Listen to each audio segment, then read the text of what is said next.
Oh, what a day! What a lovely day!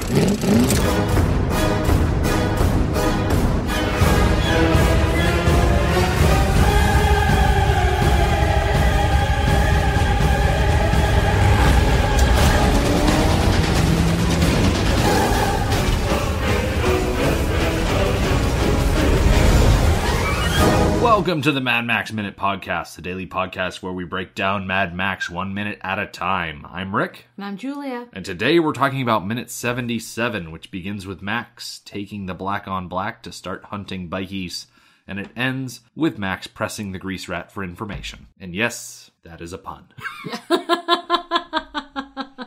But we'll get to that when we get to it. Yes. We start off this minute with arguably one of the most iconic shots of the movie. Max walking through the MFP Garage into the shadows, and then almost immediately, as he disappears into the shadows, the black on black just drives towards the camera, and we get this excellent shot of the car. It's almost like Max transformed into the car. Which the car is called the black on black, and Max wears all black, so it's an interesting comparison. Yeah, it's awesome. And it's kind of nice to see him finally get to use the car that apparently was made for him. I don't understand that whole thing. He has, arguably, possession of this car for the rest of the series. Like, his whole life starts to revolve around his ownership and maintenance of this V8 Interceptor right here. I mean, even when it gets beat up and wrecked out, he makes it his life mission to rebuild it again. Right. This is his life now. He's lost his family. He's lost his friends. He's essentially going rogue from his job. The only thing left in his life is this car. Right. It's the only thing left that he identifies with. Mm-hmm. And I think it's an excellent representation of Max in car form. Yes. Yeah. They're like two peas in a pod. Yep, absolutely. And these peas drive out of the garage and kind of hook a corner and drive through the MFP courtyard out onto the road. And this courtyard is covered in garbage. Yeah. It's like Which I'm thinking back to, and I probably should have looked at the scenes. I'm thinking back to the last time we were there, and I mean, it's not a particularly clean courtyard from what I can remember, but it wasn't this messy. Nothing like this. It's like the kangaroos got into the garbage or something like that. Okay. Kangaroos are not considered an urban pest for the Melbourne area. You are more likely to have your garbage bags torn open by the common ringtail possum. So we have critters in our neck of the woods, but they're technically opossums instead of possums like you find in Australia. And so, to sate my own curiosity, I went and looked up the difference between the common ringtail possum, which is found in Australia, and the North American Virginia opossum, which is found in North America. I'm in the habit of repeating myself today. How's that different? I don't know. Hey, you're the one that edits the episodes. Exactly. So, so the Virginia opossum generally has a white face with a grayish white body, black ears and feet, coarse fur, sharp teeth like a cat, but the primary distinguishing feature of an opossum is its bare rat-like tail. These things are ugly, just hissing and gross and aggressive. I mean, it's not something you necessarily want to see in your backyard. Are those the ones that hang upside down by their tails? Yep, those are also the ones that will pretend to be dead. Ah. And so if you graze one on the road or drive too close to it, you'll see in your rearview mirror it lying in the road and you're like, oh no, it's dead. And then if you're one of those people, you'll pull over to the side of the road and try and kick it off into the woods, and then it'll just hop alive and What kind of people do that? People that don't want roadkill in the road, I guess. I don't know. I've never done it, so I'm not speaking from personal experience or anything like that. Contrasting the North American opossum is the Australian possum, which is also called the common bushtail possum, which looks a lot more like a large chinchilla than the rat-faced, rare opossum of the North American variety. Yeah. So, first of all, completely different color. They range from chinchilla gray to fox silver gray and gold, and they could even be black. The ears of a possum are larger and their fur is softer and more bushy. The key differentiator is the Australian opossum has a big old bushy tail covered in fur, as opposed to like the skinny rat tail of the North American opossum. Yeah. I mean, it should be noted that both animals are technically marsupials, and their snouts, feet, and eyes are similar. Marsupials, huh? They both have similar diets, essentially being opportunistic omnivores. Opossums and possums both eat, to varying degrees, meat and other animal matter such as insects, birds' eggs, small vertebrates, leaves, flowers, shoots, fruits, seeds, garbage, cat food, stuff that's left outside. So, like everything. Yeah. They are considered an urban pest for the Melbourne area, and I actually went on a website that described the work responsibilities of someone working in pest control around Melbourne. And what stood out to me is that it's only the possums in the mammal category, because when you think about mammals that get into our type of garbage, you've got possums, raccoons, squirrels, bears, a lot more variety. And I'm surprised that this website didn't list more than just ringtail possums. Well, I guess that's what's native to the area. Yeah, interesting, isn't it? Yes. Yeah. And as we've been talking about possums, we've essentially just had Max driving along, because that's the next shot we see is just a profile of him driving in the black on black. Yeah, we get a good look at him inside the car. The inside of the car looks great. Oh, pristine. Yeah. Like no one's really been nice. Like no one's ever driven it before. Right. I'm a little surprised. It caught my attention that it was so nice looking, because this is supposedly like a thrown together car. Like built from bits and pieces from wherever they could get them. Oh, shoot. What's his name? Barry? Yep. Yeah. So that's why I was a little surprised, and I noticed how nice the interior was.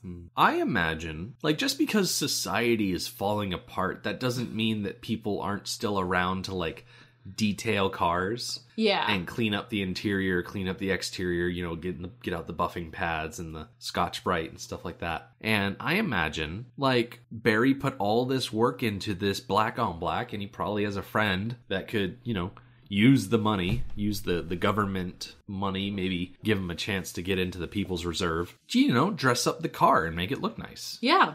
I always try and think of apocalypse-proof jobs, and detailer is not the one that I initially think of. But in situations like this where people are, obsessed with how their cars look, I can see how that would be a valuable skill to have. Right, 'cause thinking ahead to the upcoming movies, yeah, the black on black is a nice looking car, but it pales in comparison to what we will see. Oh, yeah. Absolutely pales in comparison. So people who have those skills and the artistic eye to be creative about how they detail cars could make some decent money in the post-apocalyptic future. Yeah. I think the rough part about that would probably be once things start to get more arid and the dust starts to get more prevalent.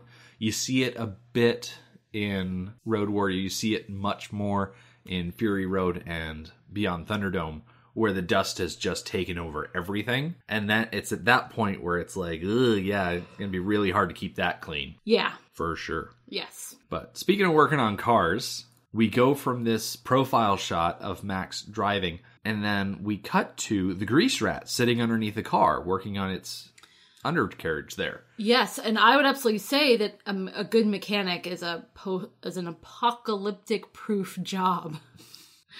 I think we mentioned yesterday how heavily society relies on its vehicles. Mm-hmm. And in post-apocalyptic movies, we see vehicles just abandoned all over the place. If you're a mechanic and you can keep those going, you are set. Oh, absolutely. Yep. Absolutely. So, Grease Rat is, like I said, underneath the car, and then Max appears in the doorway, kind of off to the Grease Rat's right side a little bit there, and he presents a very nice silhouette. And the way he steps into the door, his motions, and he steps into the door, then he walks across the shop, steps into the door, out to this back courtyard where the Grease Rat is. His motions seem very reserved. And they remind me, and they remind Grease Rat of somebody else. Right. And that makes perfect sense now that I'm thinking about it. Mm-hmm. That Grease Rat calls out, says, "Hey, is that you, Bubba Zanetti?" Right. So Grease Rat says, as he's sitting underneath the car. Bubba Zanetti, is that you? You come for the grunt? She won't be ready until this afternoon.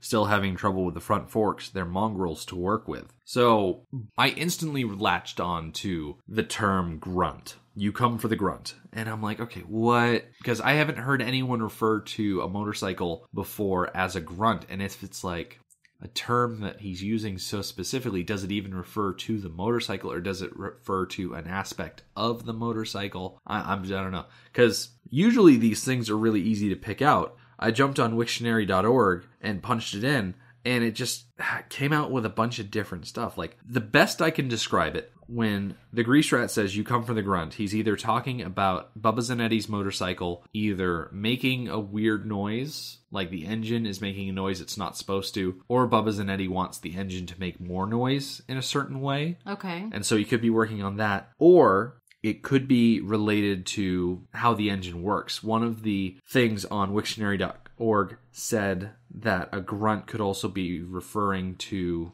like the power that an engine puts out, the horsepower. And so it could be that Bubba coming back for the grunt means that maybe the Grease Rat was souping up the engine, giving it more power, making it able to go faster. That could also be a thing. Right, which actually makes a lot of sense. What came to my mind first was the term grunt work, which I picture as a grunt being someone who does the manual labor. The non-skilled. Yeah, the non-skilled. That still is very valuable, has to get done. So I'm wondering if he's referring to his bike that way. Maybe. Which isn't very flattering. No, not at all. And I don't know why you would want to insult Bubba Zanetti. So I like your definition of, what was it again? Souping up the engine? Yeah. Increasing the horsepower? I mean, that seems like the most relevant. It definitely does. I'm not ruling out the idea of the Grease Rat eliminating some sort of weird noise from the engine or making it louder, especially considering that, like, I don't know if you've ever noticed, but my Kawasaki makes this weird ticking noise sometimes. You ever noticed that? No. No? Okay, it might just be me then. You make a weird ticking noise? No, the bike does. Don't be ridiculous. There's plenty of ridiculous in this minute to go around, that's for sure. Yeah. Okay, where were we? So the Grease Rat is sitting underneath the car. He's saying all these things about the bike. And after he mentions the front forks being difficult to work with, Max, who has been walking around listening to all this, pulls the Grease Rat out from underneath the car. And when we watched it back and we started talking about it, you said something that was pretty much how I had always assumed it was being done. You said that you thought that Max grabbed the Grease Rat's foot and pulled him out that way. Yeah, because he seemed to, like, have one knee up in the air, like, one foot up close, and one leg laying out flat. Mm-hmm. So I just assumed that he grabbed his leg and yanked him out. Yeah, that's what I always assumed. And so I was sitting there watching the minute over and over and over again, waiting to see Max's hand reach down and grab the Grease Rat's leg and pull. Yes, which I've noticed you never do. Exactly. As Max kind of walks around there, he finds this, like, thin piece of silvery metal. And it's really hard to catch if you're just watching it in real time. But if if you've got the tools that I do and you can go frame by frame, you kind of see it glint against the camera. And what he does is he kind of hooks it on the edge of the creeper that the Grease Rat is laying on. And that's how he pulls him out. Okay. And so the Grease Rat is violently pulled out from under the car, and we get this shot of Max standing looking down at the Grease Rat, and the Grease Rat says, "You asshole." And I'm like, oh, he must recognize him as the guy who left his tire behind. Yes. Yeah, that's how I read it. Yeah. He wasn't just calling him an asshole because he yanked him out from underneath the car. He's calling him an asshole because he recognizes who he is. Yeah. Quick question. Mm-hmm. Is asshole one of those things that I should bleep out to make sure that we don't get the explicit tag? Yes. Okay, so saying this out loud, it's going to be funny because I'm saying things like asshole, and should we censor asshole? And it's just going to be the censorship noise all this time, and everyone's going to know what I'm talking about. But for the benefit of the children, Right. Heaven forbid there Do be it all for the children. Heaven forbid there be swearing in an R-rated movie. And speaking of swearing, the very next thing that the grease rat says is, "What the molly you think you're doing?" Okay, I tried to look up Molly online, and I say, did you have safe search on? Because that seems like a pretty slippery slope right there. yes, I did. And I did not delve too deep into it, realizing that it could be a slippery slope. So I went I went straight to Urban Dictionary. Yep. Found nothing. Oh, that's disappointing. Yeah, and I did a cursory search of like Australian slang and didn't find anything either. The only references I could find were quotes from this scene. Weird. Which is always annoying. Yeah. It's happened before where, I'm looking for something, all I can find on this big wide internet is exactly what I'm searching. That's always a little frustrating Yes. when you're looking for things contained in the scene and then it loops back around on itself to be self-referential. Yes. Always reminds me of the rule is that you can't use the word to define the word. Right. And that's exactly what happened to me. The more I thought about this, the more I was like, wow, I thought he was a mechanic. I didn't realize he was a sailor, because he sure is cussing like one. Yep. Shiver me timbers. For sure. So Max is standing over the grease rat, just looking down at him, and he says, "You and me are going to talk about the toe cutter." And the grease rat, suddenly not so talkative, he just looks up at Max, he says, "Never heard of him." And in response to that, it's one of the most cringe-inducing things in this minute. Max kicks the creeper, and the grease rat slides backwards underneath the car. And I don't know exactly where he's supposed to hit his head, whether it's on the footpad at the edge of the car or some other component of the undercarriage, but you hear this like sound effect, and then the way they edit it and the way he's sliding around and gripping his head, the impact of the scene, it just makes me cringe every time I watch it, because it just seems so painful that Max kicks him under there and he just bashes his head on the underside of that car. It is rough. Yes. Although it's not enough to convince Grease Rat to do anything. No, it's Max not. is going to have to go to much more extreme measures to get him to talk. Yeah. Which is, in this sort of world, is to the Grease Rat's credit. I really don't understand why he wants to be so tight-lipped. I mean, later on, He says it. He says... Let's see. He says, "I mind my own business, don't I? I mean, they'll kill me, won't they?" And it's like... Exactly. He doesn't even know for sure that they are going to kill him, though. Oh, yes, he does. But... Oh, so after... Yeah, as he's saying... Yeah. That they'll kill him... Oh, Max lowers the car down on his chest. Uh-huh. Oh my gosh. Okay, so... Oh, it's rough. Max reaches over to the jack, and he kind of twists it. And I don't know if you noticed it, but as he's twisting the handle, he gets kind of this little duck face expression on his face. Like, in satisfaction? Yeah, just kind of a... Okay. I didn't notice it, but I can, picture what you mean. Yeah.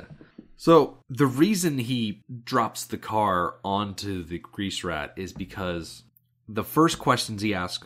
Wow, rewind. That's right, we missed one of the questions he asked. The first question that he asks the grease rat is, "I want to know about the tattoo." Yes. And the tattoo is something that has not come up in the movie yet. This is the first time we get a direct mention of the tattoo. It doesn't come up in the movie for the rest of the movie, does it? Nope. This is the only time.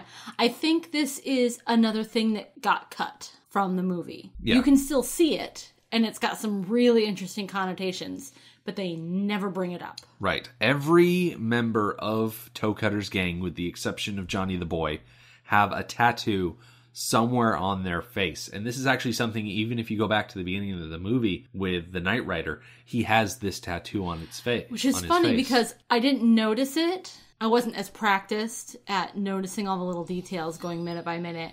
It'd be interesting to go back and do the beginning of the movie again. Anyways, I do recall noticing a mark on his face. I thought it was just a mole. Nope. So I found a post on the discussion boards of MadMaxMovies.com. This one specifically is from username Lone Wolf, who wrote this nice little blurb about the tattoo that all of these gang members share. So, in the beginning of the movie, if you remember, the Night Rider is referred to as a cop killer. And everybody else in the gang has this same tattoo.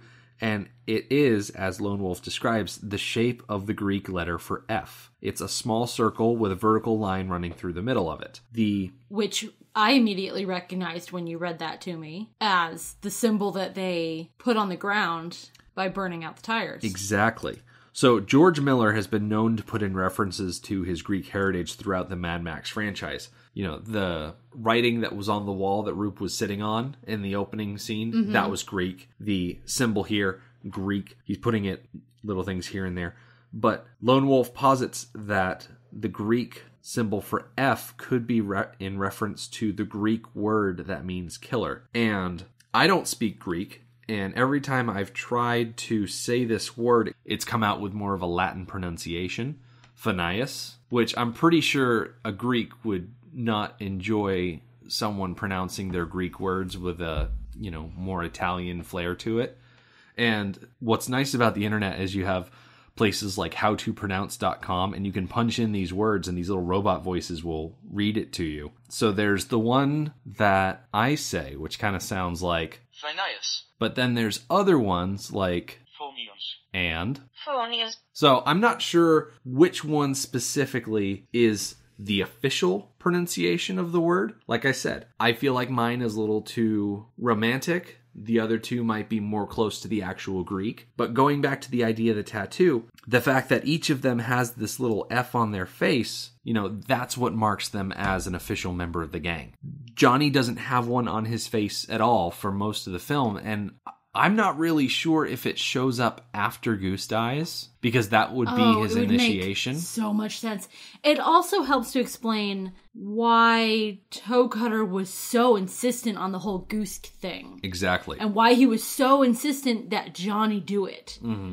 And it was a really big thing. It was a big scene. And that helps to explain why it was so important. Exactly. It's because it was his final initiation. It also explains back when we were in We Jerusalem, when they were all hanging out in the street and you had that one guy on the motorcycle, he did that circle burnout and then he took off. He was marking the street with their symbol. Yes. Just like they marked the street with their symbol after they wrecked the Chevy. Yes. And if you're going to choose a symbol that's easy to do on a motorcycle, yeah. I mean, you just start burning out, spin in a circle. Make sure you don't necessarily want to cap off the circle. From the look of it, there is a bit of a space in the circle before you start the line down through it. Oh, well, but, if you're burning out in a motorcycle, you don't have that much control. I don't think you're making they're a that solid meticulous. circle. Yeah, I think exactly. It's close enough. And quite impressive anyways. So, all of this information, the Grease Rat does not want to give up. Like, right. I had to go out and I had to find it because the movie didn't make it easy for me. Nope. I had to go find someone else to give me that. Grease Rat does not want to talk. So, in response to Grease Rat not wanting to talk, like we said earlier, Max releases some pressure from the jack and this car eases down onto the Grease Rat's ribcage. So, MadMaxMovies.com, once again, they have a Cars Index page. This car is a 1936 Chevrolet two-door town sedan.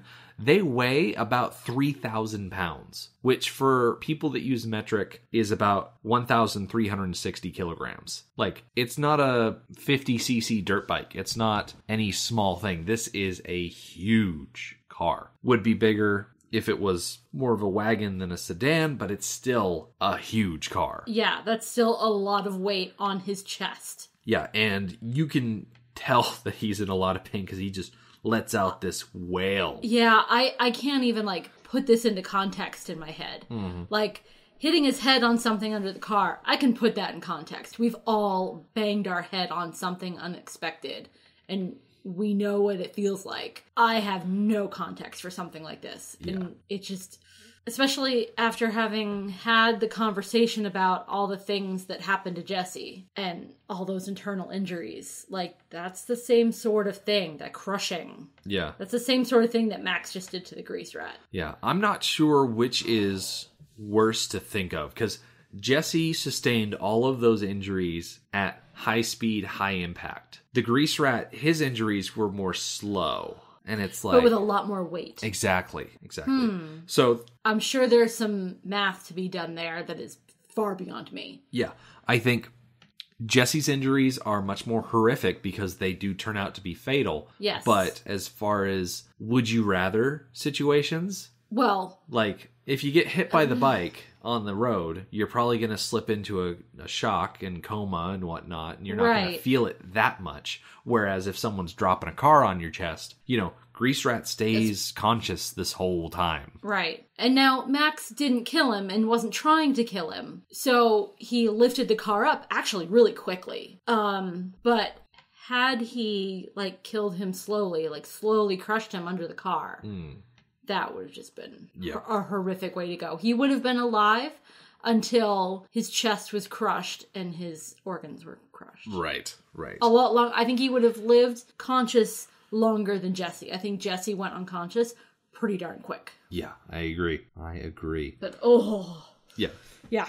So I do appreciate how quickly Max raises up. It's about 1.5 seconds. Yeah. That car is pressing on the grease rat before Max starts pumping it back up. And not with all of its weight. Right. He just let the jack down a little bit. He didn't release the jack. Yeah, because 2 of the tires were still on the ground and it was kind of angling down. It wasn't the full force of 3,000 pounds, but it's enough. Right. It's enough. It's enough to, I think, cause some damage. Oh, absolutely. I think we'll get into some evidence of that in the next minute. Yep. So tomorrow, Max, like we said, has started to jack up the car. Tomorrow, Max is going to remove the grease rat and start, asking him a couple more questions and getting a lot more cooperation than he got this time around. Yes. So come back for that.